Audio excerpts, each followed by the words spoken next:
Welcome back to the Good Vibes podcast. If you're new here and this conversation adds value, consider sharing it forward. It helps us keep building the village. Today, we're sitting down with Brian Sanders, filmmaker, founder, and one of the most clear-eyed voices on the front lines of food system reform. You may know him from the upcoming documentary Food Lies, or as the founder of Nose to Tail and the Sapien Center in Austin, Texas. But this conversation isn't just about food. It's about what happens when people escape the processed life and remember what nourishment was always meant to be. Let's dive in.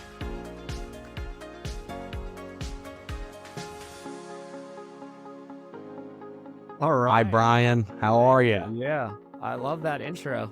Fantastic. Well, we love what you're doing. Let's start with a simple but important distinction. Most people think the food system is broken, but you've said it's actually working exactly as designed. Can you unpack that for us?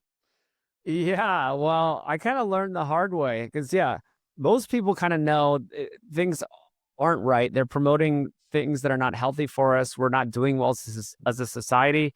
88 to 93% of people are metabolically not healthy, depending on which studies you look at. And so from an individual standpoint, it's not going well, but I learned the hard way what's going on and why it's working exactly as planned when I started Nose to Tail. So 19, I started my company. I started my Food Lies journey in 2017. I went off on my own and decided to make a documentary about food and health without a real plan. And a couple of years into that, I thought, I started my podcast. I started getting some followers, started the Instagram, all the YouTube stuff. And then I thought I could have my own company, right? Why not? Instead of promoting other people's products, I could promote my own products. So 2019, I started Nose to Tail, and we were selling Texas raised, regenerative, grass-fed, grass-finished meat, all kinds of great products like pasture-raised chicken and just really high-quality stuff. And I thought, I have a great audience. We all want this. What could go wrong? 6 years later, I never made a dime from that. I actually lost money on that that venture over 6 years, actually 5 years, because I stopped last year and pivoted to something else. We still have products and there's more to the story. But the main thing I learned the hard way is the profit's in the processing. The profit is in the processing, and that there's no money in whole foods. So that means no money in meat, no money in lettuce or strawberries, anything like that. Nobody is making a lot of money off these products. There's no profit margin on them.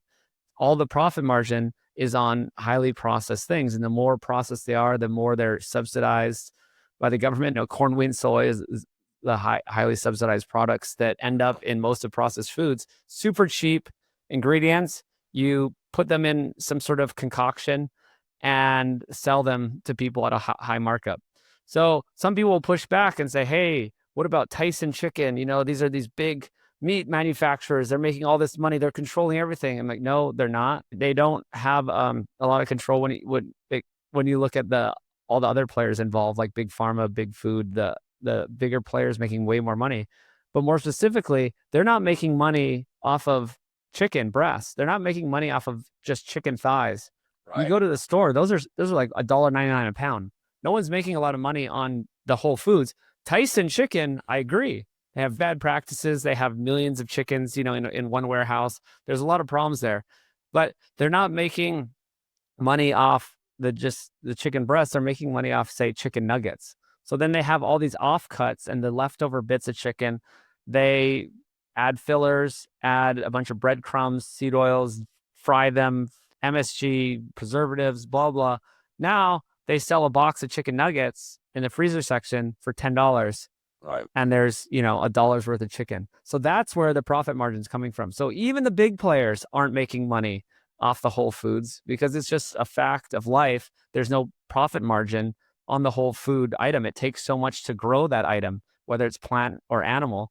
And then all the money is in the processing. And then they do lobbying, they do fake studies, they do marketing campaigns to the tune of billions and billions of dollars per year to control the narrative and control the whole system. So much of what we think of nowadays as normal, right? Cereal for breakfast, seed oils in everything. It wasn't really part of human history until recently. How did that shift become so widely accepted? Yeah, well, it was kind of this slow, some people say accident. I think it's a bit on purpose, but it started in the 50s, really. There's a long story. I won't go into all the details. We were doing it in the Food Lies series. It's 6 episodes. It covers everything. But famously, President Eisenhower had a heart attack in the 50s. People were like, what's causing these problems? Why do we always have heart disease? Well, Right. people were smoking like in, their child's bedroom, in elevators, in movie theaters, in the car. So yeah, there was a lot of smoking. And actually there was more of the, yes, margarine, seed oils, different processed oils were coming into our diet in a big way. More processed foods coming into our diet. Famously, Ansel Keys, there's a whole story there about demonizing saturated fat. So once you demonize saturated fat and cholesterol, which, from meat and animal foods and natural fats we've always been using, what's the alternative? Well, plant-based fats, hydrogenated oils, processed foods are like, okay, let's get fat out of the food. So now you have all these low-fat products. So it Right. gave a green light to the food industry to make granola bars and cereal and everything else. Pasta. Oh, let's just eat processed mac and cheese. Oh, these things are great. This is the bottom of the food pyramid because they are low fat. So Right. that's the quick story of how we got here. At some point, you went from being a critic of that system to building your own. So what do you feel like was the inflection point that pushed you specifically toward action? Well, the big story is I lost both my parents. So about 11 years ago, 12 years ago, I lost both my parents to chronic disease, and they were doing the right thing. They were eating the food pyramid. We were eating the food pyramid. I remember avoiding red meat, avoiding fat, eating, low fat products, high grain, all this stuff. And I was 30 and I had all these problems. So I lost both my parents around 30. I myself was doing all the right things, making food at home, not going out to eat. And I had all these problems. And so, yes, I just kind of woke up to that and decided to do my own thing, make Food Lies, do the podcast, do all these other ventures to just have a alternative way of doing things and give people the alternative paradigm, the alternative information that I think is primary. But yes, as you said before we started, it's the alternative way because the mainstream has just bought into this paradigm that's been set forth from big pharma, big food, right? It's been 50, 60 more years of them creating the medical curriculum, creating the food pyramid, creating all these ways of training doctors into prescribing pills and procedures instead of root cause health. So the system's just set up that way. There's no money in spending time with a patient and educating them on how to eat and all this stuff. They just tell them to eat more, just move more and eat less calories. I mean, that's not helpful at all. So yeah, I kind of went off on my own to give people a better solution instead of just the calorie paradigm, just like eat less, move more. It's like, how do you actually eat less? How do you, actually do this in a sustainable way? Like why calories aren't the same, why you should have more of one calorie and less of another type of calorie. And yeah, that's just what I've been doing. So then let's talk about Nose to Tell Me. That's not just a meat company, it's a full blown alternative to industrial nutrition. What kind of gap were you looking to fill there? Yeah, so we started with just offering people a way to get high quality meat, but it turned into body care products made from beef tallow. So it used the whole animal, right, nose to tail. So it's not so our initial products had organ meats in them, right? So it was, you didn't have to get those products, but it was a way to eat the whole animal. And there's a lot of nutrition in organ meats that people don't usually get. So then we moved into beef tallow body care, which became really popular in the last 5 years. And it has no fragrance, fake fragrances, fake chemicals. It doesn't have beef tallow is what basically your body's made of. It's the same type of fat, right? It's very similar fat. So it actually soaks up into your skin. We also have a product line of biltong. So it's a South African style of beef jerky. And again, no preservatives, no additives, no sugar. It just uses vinegar and seasonings, and we do it at a low temperature. That's how they did it in South Africa. It's a low temperature way of curing it instead of a high temperature that just blasts it with heat and dries it out and loses more nutrients. So What look again? other, it's Biltong? biltong. So biltong is my stuff. It's nose to tail. I have a liver version too, where we're still trying to get people to get their liver in their diet. But drovors and biltong is the traditional name for these South African versions of beef jerky and beef sticks. Cool. Well, so now Sapien Center, I mean, this is different. It's physical, it's local, it's community based. What are you actually seeing on the ground? Yeah, so I was doing a lot of stuff online, and part of Sapien. I'll zoom out for a second. Sapien Center is named Sapien is a big word behind me if you're watching this on my background. Sapien is a philosophy. It's a way of living. It's a framework. I think it's going to be the new paleo. There's different diets. There's paleo, there's keto, there's carnivore, there's vegan, there's all these different things. Sapien is a way of living that's closer to nature, way of eating that's closer to nature, whole foods. It's about movement, about getting out in the sun, all these things that in the natural living world. And so it goes beyond the diet. And so part of being human, part of why I think we have a lot of problems in society is going away from our human ancestry. So it's not like I'm saying, let's go live in a cave. I'm not like a paleo freak. These guys, I mean, paleo is cool. It's great, right? It's been around for almost 20 years now, and it's great. But it's still a little bit like we can't have it if it didn't exist in the paleo era. And I don't believe in that. Like, I think you can get grass-fed raw milk and it's perfectly good. Cheese is like paleo doesn't allow cheese because we didn't have it back then, supposedly. So it's not rigid like that. But part of the principles of Sapien is living closer to how we always have. And for every other animal, we agree with that, right? We put a lion in a zoo and they don't have the right meats. They have the wrong inputs. Chimps, all these different animals, they don't reproduce. And we found out this decades ago that they needed to have certain things that were more like their natural environment so that they could actually reproduce and thrive. And Right. humans are no different. And so that was a long-winded way of saying we need more community. We need more real in-person interaction, real friends, not online friends. And so that is part of the bigger Sapien mission and framework is we grew up in tribes, or this is how we've always lived, and we've kind of lost that lately. And now we're wondering why we have depression, anxiety, suicide, all-time highs in all of these things, right? As we get more modern, we get more of these problems. And then you look at some of these people who still to this day live more in line with our nature and still have strong community and still live in the old ways. And they're living longer. They have way less of all of those things I listed, healthier, less metabolic disease, all these things because, well, they eat real food. They get good sleep, they're outside, and they have community and they have a sense of purpose and all that. So yeah, that's what Sapien Center is all about. So let's bring this home for the listener. What actually changes when someone reclaims their metabolic sovereignty? So that's the crux of it. If you start eating real food, if you start taking care of your own health, then you're not reliant on the system anymore, right? It's really hard to get away from the system if you're still sick, right? If you're still going to the doctor, you're on different medications, you're having problems, you're gonna have more problems, right? If you start having the high blood pressure now, pretty soon you might have the heart attack. And you're really relying on the system. You have to pay a lot in medical insurance. You have to do so many things. I don't use the normal medical system at all. I've changed my diet, like I said, about 11 years ago when this all started around 30. Actually, I just turned 42. So I guess I should say 12 years ago now. I do not need doctors. I mean, I will if I need to. If there's an emergency, of course, I'm going to go to the hospital. They have great interventions, great doctors out there, but they're not kind of set up to do the preventative health. So I don't take any medications. I don't have over-the-counter medications. I don't even get sick. I really haven't been sick in over 8 years.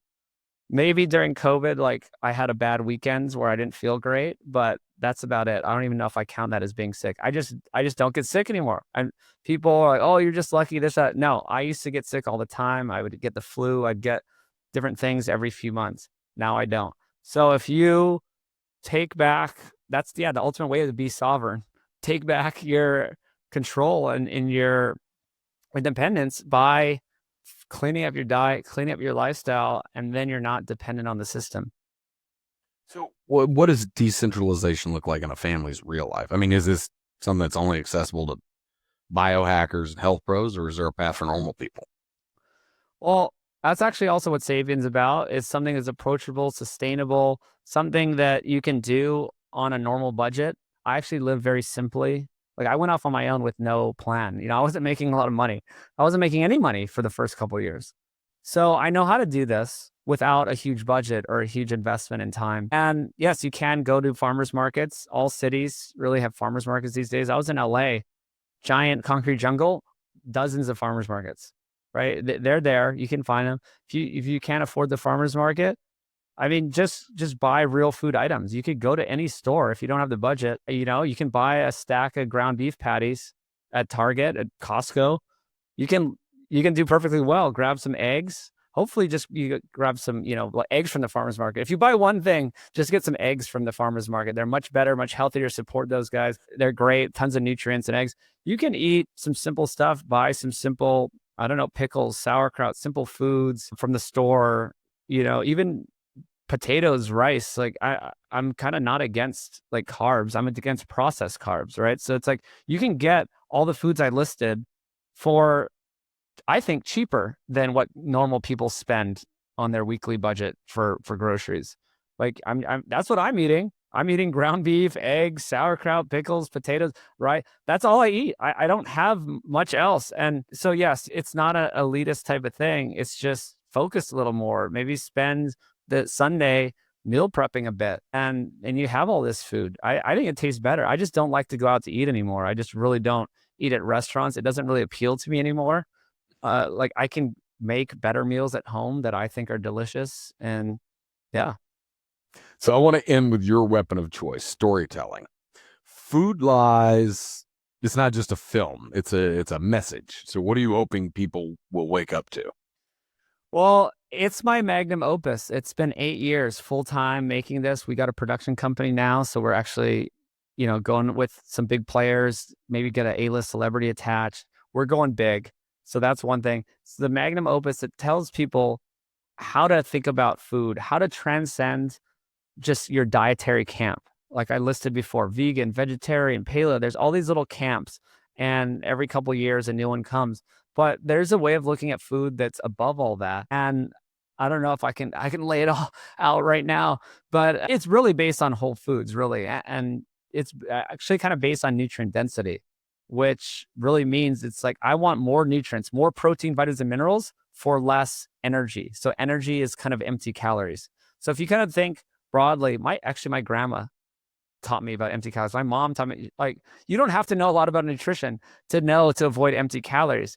And that's kind of the big message here is it's kind of basic biochemistry and science and food science. It's like you want all the nutrients, but without getting too much energy, right? You have too much energy, which could come from fat or carbs, you're going to gain weight. So if you get more nutrients for less empty calories, you're going to feed your body what it needs, and you're not going to have excess body fat and visceral fat, which is kind of the root of metabolic disease, and you're going to do better. So the Food Lies series will tell this whole story in a really fun and interesting way and give you these tools where you don't have to look at just the new diet fad. You'll have the knowledge of what food is and how to make decisions based on things that aren't just the newest trend. You've interviewed dozens of experts on peak human. What's one insight that completely changed your approach to health? Yeah, it's been a couple hundred actually. Wow, I think it really is like I give credit to Dr. Ted Naiman. Actually, he's a great. People can look him up. He's on X or Twitter or whatever a lot.